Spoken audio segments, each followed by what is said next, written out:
Hello there, Qckslvrslash here, and today we have a video courtesy of slippymoo and their Tier 7 British cruiser, the Fiji. Now, it's no secret, I love this ship. I love the whole British cruiser line from Tier 6 up. I just really enjoyed playing them, and they're kind of in that halfway between a cruiser and destroyer kind of gameplay that just really suits me well, so I've had a good time in them.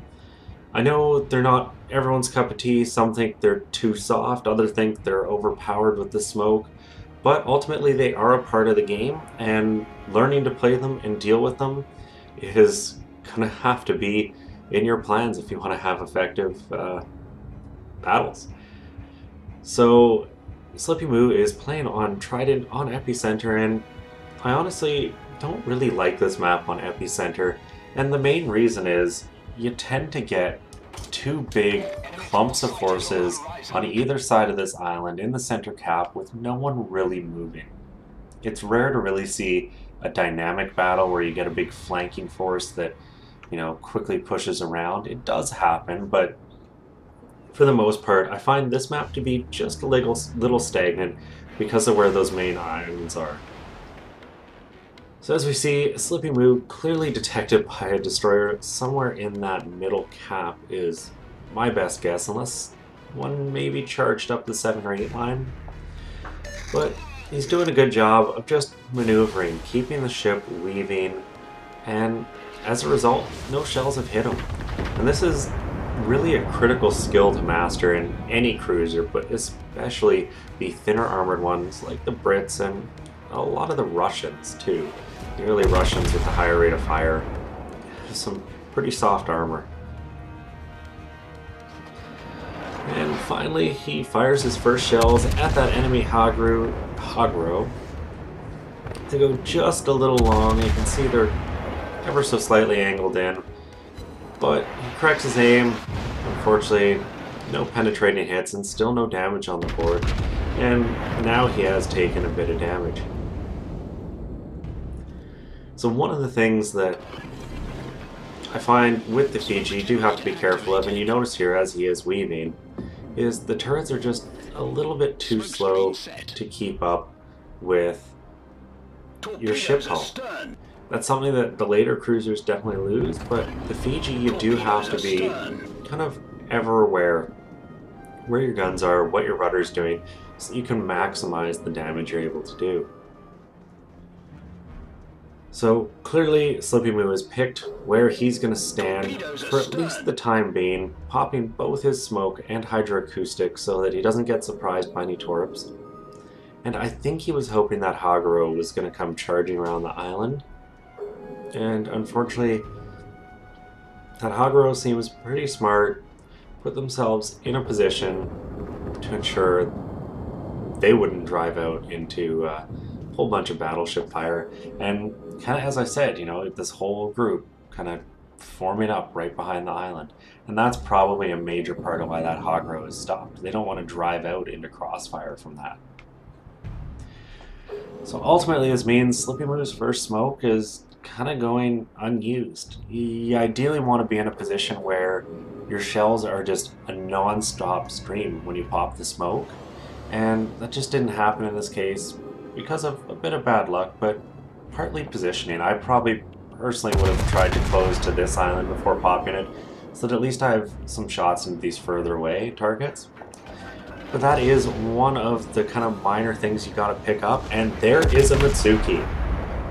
I don't know if the Hydra spotted that or if him driving out of the smoke, but the Peds are in the water, and well, you saw what the first volley did, so it's pretty safe to say the second one is getting him. He's got the rudder hard over. Is his stern gonna swing clear? Ooh, just snakes by, and well, there's a Fubuki there. So keeps the rudder over because you can almost guarantee there's more torpedoes in the water, and he's just got to get himself out of here. He's got an enemy Emerald, Silent Fox, who's pretty much side on, and that Emerald, everyone knows it's one of the ships I do hate. I just, for whatever reason, at Tier 5 it felt woefully underpowered. I know there's people who can have really good games in it. I certainly wasn't one of them. So I got through that ship as quick as I could and never looked back. And next up on the target list is an enemy Atlanta who's on 1400 health. Unfortunately, the Atlanta gets nixed before the shells get there.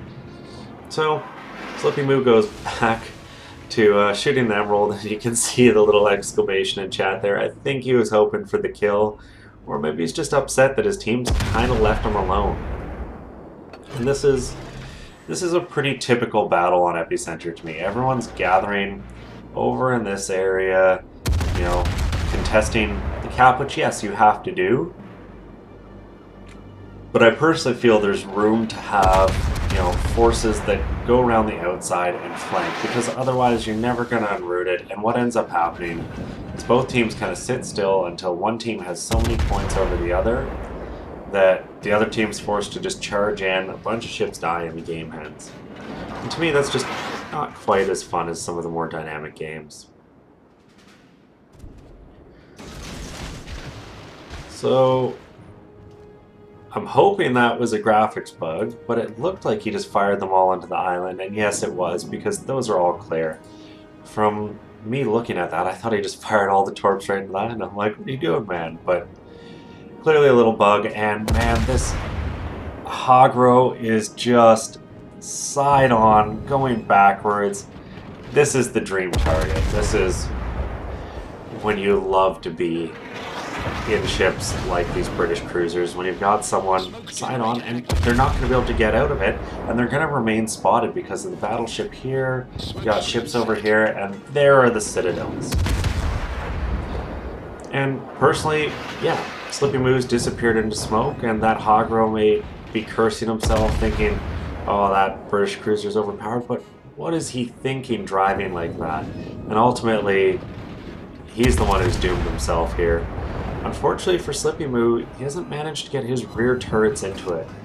I think he's finally starting to try to pull forward a bit and turn, but in the smoke you kind of have to do that Austin Powers, like 100-point turn in the hallway kind of thing, to just make sure all your turrets can be involved in the gunfight.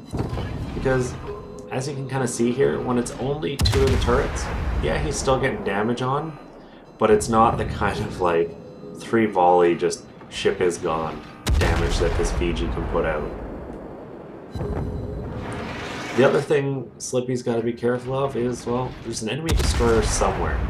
I think it's safe to say it's not in the middle, because until that Hogro drove into the center cap, slippymoo was taking it away.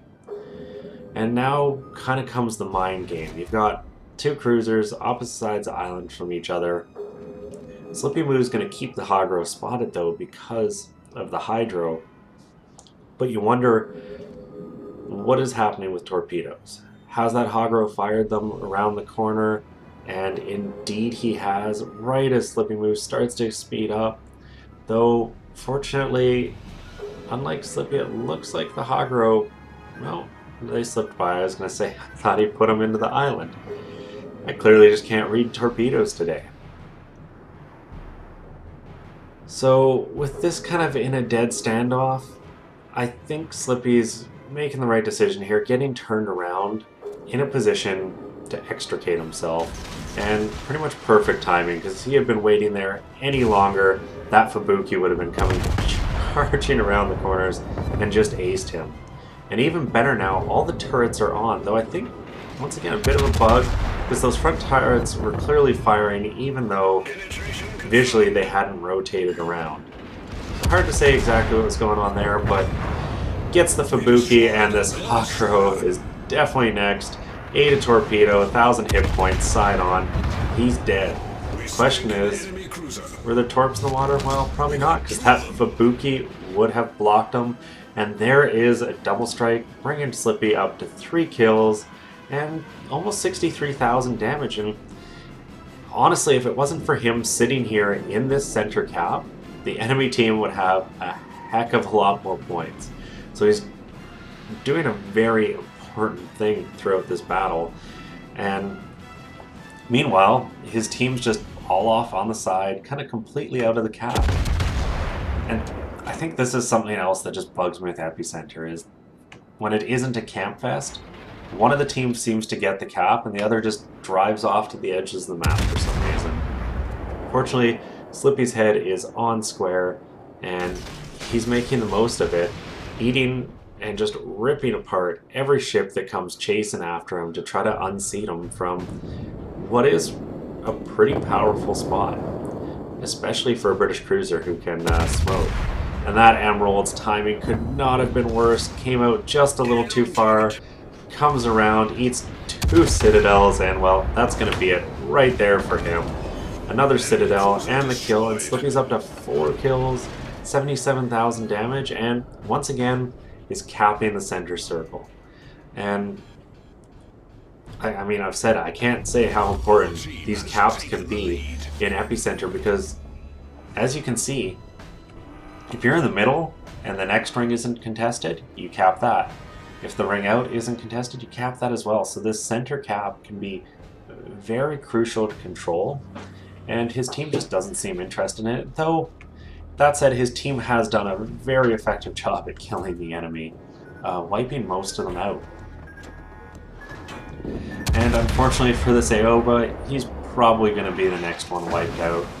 First of all, he goes into the water, but Slippy is going to correct his aim, gets all the turrets on this time, and there's the Citadels. 2 sits, almost 10,000 damage in that single volley.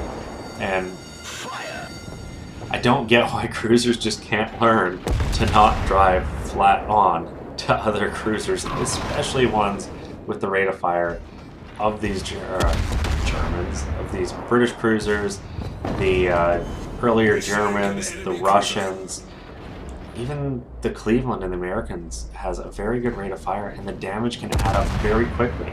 All you have to do, angle a little bit, and the shells aren't going to penetrate quite as well. Yes, you'll still take damage, and it will add up if you don't find a way to either kill them or get out of the situation, but at least you're not going to die in a volley and a half.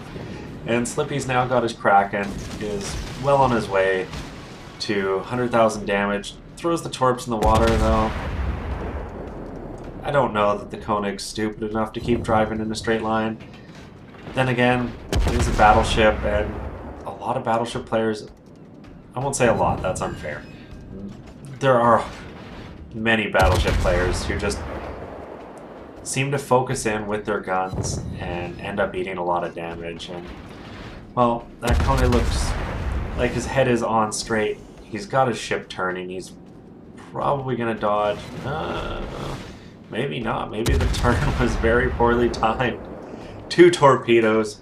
Slippy picks up the Confederate, and well, this game is looking pretty over to me. Both battleships on the enemy team are on almost no health. Slippy can pick this Koenig apart in, honestly, the next volley and a half. Well, unfortunately, Hiroshima finishes them off. And that Congo's just out of range, so this battle's over. Let's hop to the post-battle. Throughout that game, I thought slippymoo did a great job of just demonstrating a different place to kind of set up on that map and how to control an island in these British cruisers when you've got a lot of ships coming at you. You just got to keep looking left and right and focus on the next thing coming around a corner and make sure only one can ever shoot at you. Like so many ships, controlling who's shooting at you is gonna keep you alive, and it's gonna get you the kills. All told, 1.25 million. He finished a mission, got a double strike, Confederate, Kraken, 127,000 damage, 5 kills, bunch of sits, defended the cap, and was really a big part of the reason his team won this game. And, well, it shows in the team score. Top of the team, 2248. The next closest, basically half his score. You know, you can take the next 2 guys on his team and they don't even equal up to the score he got. So that shows how important he was to this game. And just a really well-played game that I enjoyed watching. And end of the day, it means you're going to make money even on this account. Now, clearly he finished off a mission there, so he took home 1 million extra, but still 200,000 credits on a non-premium account is great. He would have had 326,000 if he ran a premium account, and it would have been 11,800 experience. Over, 24,000, I think that is, for his captain. Would have just been insane, but still a great score for a standard account with the 7868 experience there. Anyways, I hope you guys enjoyed this. If you did, consider subscribing to the channel or giving this video a like. And as always, I'm Qckslvrslash, and I'm going to have another one for you guys tomorrow.